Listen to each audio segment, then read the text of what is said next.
মাঝে আমাদের একজন অতিথি বক্তা এসেছেন, তাকে 2 মিনিট কথা বলার জন্য আমি অনুরোধ করবো। ওর নাম হলো আমেরিকা। সে তার পরিচয় দিয়ে 2-3 মিনিট সংক্ষেপে কথা বলবে এবং তার কথাগুলো মনোযোগ দিয়ে তোমরা শুনবে। ধন্যবাদ সবাইকে। আর কিছু তারপর শেষ করে দেবে।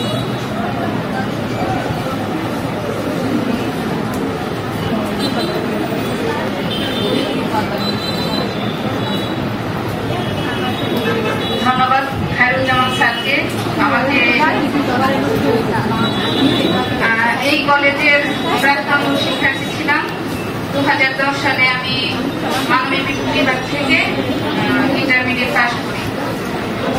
আমার স্কুল ছিল বিদ্যাময়ী, কলেজ মোমিনুন্নেছা, ইউনিভার্সিটি ছিল কবি Nazrul university Trishal. Honours masters ওখান থেকে বিএড করেছি, আরো 3টা সাবজেক্টে এক্সট্রা মাস্টার্স করেছি। তো আজকে স্যার আমাকে 2 মিনিট টাইম দিয়েছেন, কিন্তু আমি আর কয়েকটা মিনিট বাড়াতে চাই। বেশি সময় নিব না, কিন্তু আমি 5 মিনিটের মাঝে সময় শেষ করব, কারণ আজকে আমি আমার নিজেকে নিয়ে কিছু কথা বলবো। তো আমরা বাবা মা ভাই বোন স্বামী সন্তানের পরিচয়ে পরিচিত। তো তারা যদি একবার আমাদেরকে ফেলে দেয়, তাহলে আমরা স্রোতের শ্যাওলার মতো ভাসতে থাকি। এজন্য প্রত্যেকটা মেয়ের নিজের পরিচয় তৈরি করা দরকার। আমি কে, হু অ্যাম আই? আমি অন্যের পরিচয় পরিচিত হব না, আমি নিজের পরিচয় পরিচিত হব। আমি যখন অনার্স ফাইনাল ইয়ারে পড়ি, তখন আমার বিয়ে হয় এবং মাস্টার্স পরীক্ষা দেওয়ার পর থেকেই আমি স্বামীর কাছে চলে যাই। তো নিজের খুব ইচ্ছা ছিল নিজের ক্যারিয়ার গড়া, নিজের লক্ষ্য সাধনা, নিজের ইচ্ছা সবকিছু বিসর্জন দিয়ে আমি সংসার করতে চলে যাই। তো দীর্ঘ অনেকগুলো বছর সংসার করেও আমি আমার স্বামীর কাছ থেকে স্ত্রীর মর্যাদা পাইনি। আমার শ্বশুর বাড়ি আমাকে তো একটা প্রাণী হিসেবে ভাবতে দূরের কথা, আমাকে আমি যে একটা মানুষ বা আমার যে নিজের কিছু শখ আলাদা কিছু চাহিদা আছে, এগুলো তারা কখনো সেটা বুঝতে না, সেই মর্যাদাটাই পাইনি। আমার বাবার পরিচয়ের প্রভাবে বিয়ের কয়েক বছর পর আমার স্বামীর সরকারি চাকরি হয় এবং সেটাই হয় আমার জীবনের কাল। সেই চাকরির বেতন, সেটার পর থেকেই আমার শ্বশুরবাড়ির মানুষজন আমাকে আর সহ্য করতে পারতো না। কিন্তু আমি আমার পরিবারের বড় সন্তান থাকা সত্ত্বেও আমি আমার পরিবারকে কিছু জানাতে পারিনি, কিছু বুঝতে দিতে পারিনি, কারণ তারা মনে কষ্ট পাবে, তারা এটা নিতে পারবে না। সব কষ্ট নিজে সহ্য করেছি। এতটুকু পড়াশোনা করেও, এতটুকু একটা প্রভাবশালী পরিবারের মেয়ে হয়েও দীর্ঘ 10টা বছর আমি সংসারে টিকে থাকার জন্য অসম্ভব যুদ্ধ করেছি, কিন্তু শেষ পর্যন্ত আমি সেই যুদ্ধে টিকতে পারিনি, জিততে পারিনি। আমার যখন সরকারি চাকরির বয়স শেষ হয়ে যায়, তখন এই সংসার থেকে ওই সংসার আমাকে ছুড়ে ফেলে দিল।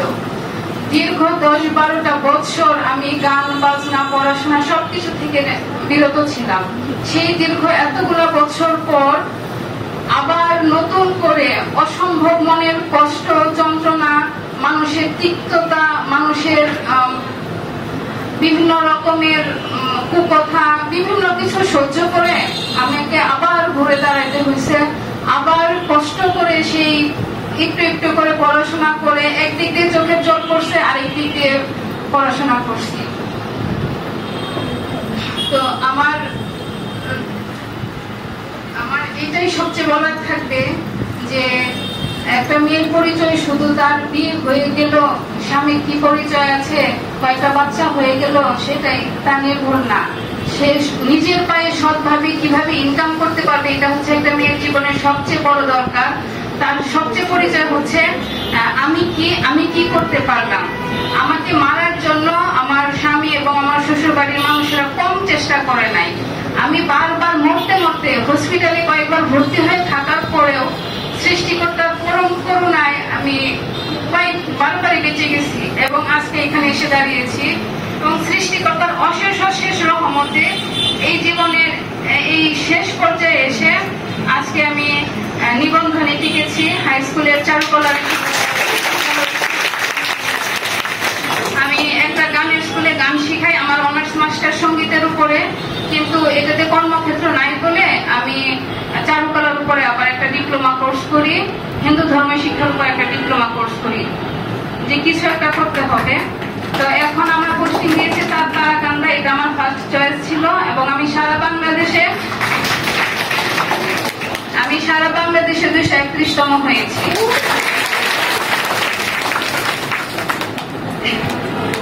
একটা কথা আছে, রাখে আল্লাহ মারে কে। তো আমি যে এখানে দাঁড়াতে পারবো সেটা আমি কখনো ভাবতেও পারিনি। কারণ প্রত্যেকটা বাড়ি হসপিটাল থেকে আমাকে ডাক্তাররা বলতো যে আমাদের আর কোনো আশা নেই, উনি বাঁচবেন না। বারবারই মানে যতবার আমি হসপিটালে ভর্তি হয়েছি বিভিন্ন ইয়েতে আমাকে ততবারই সেটা বলা হয়েছে, কিন্তু উপরওয়ালা আমাকে বাঁচিয়ে এনেছে আজকে এখানে দাঁড়িয়ে থাকার জন্য। হয়তো বা তো তোমরা বিয়ে বা অন্য, এখানে সবাইকে আমি তুমি করে বললাম কারণ এখানে সবাই আমার অনেক ছোট। তোমরা নিজের বিয়ে বা সম্পর্ক অন্য কিছু চিন্তা বাদ দিয়ে শুধু পড়াশোনা পড়াশোনা পড়াশোনা পড়াশোনা, শুধু গভীরভাবে নিজের কেরিয়ার করার চিন্তা করো। কথায় আছে, হাতে যদি মিষ্টি জাতীয় কিছু জিনিস থাকে পিঁপড়ে অটোমেটিক আসবে। তোমরা নিজেকে তৈরি করো, দেখবা ভালো কিছু অবশ্যই আসবে। এবং তোমরা বিয়ের ব্যাপারটা পরম সৃষ্টিকর্তার হাতে ছেড়ে দাও। পরিবারের লোকজন আছে, তারাই তোমাদের সেটার ব্যবস্থা করবেন। এবং সৃষ্টিকর্তা যা করেন সব কল্যাণের জন্য, ভালোর জন্য করেন। আজকে যদি আমার সাথে এরকম না হতো, আমি আজকে এখানে এসে দাঁড়াতে পারতাম না। শুধু ওদের মন জোগাতে আমার জীবনটা চলে যেত। শুধু একটা কথা বলি, ধৈর্য মানুষকে ঠেকায় না, বরং ধৈর্য মানুষকে একটা সুসময় উপহার দেয়। সবাই আমার জন্য দোয়া করবা, আমি যেন সুস্থ স্বাবলম্বী ভাবে সুসম্মানে বাঁচতে পারি, আর নিজের মেধাকে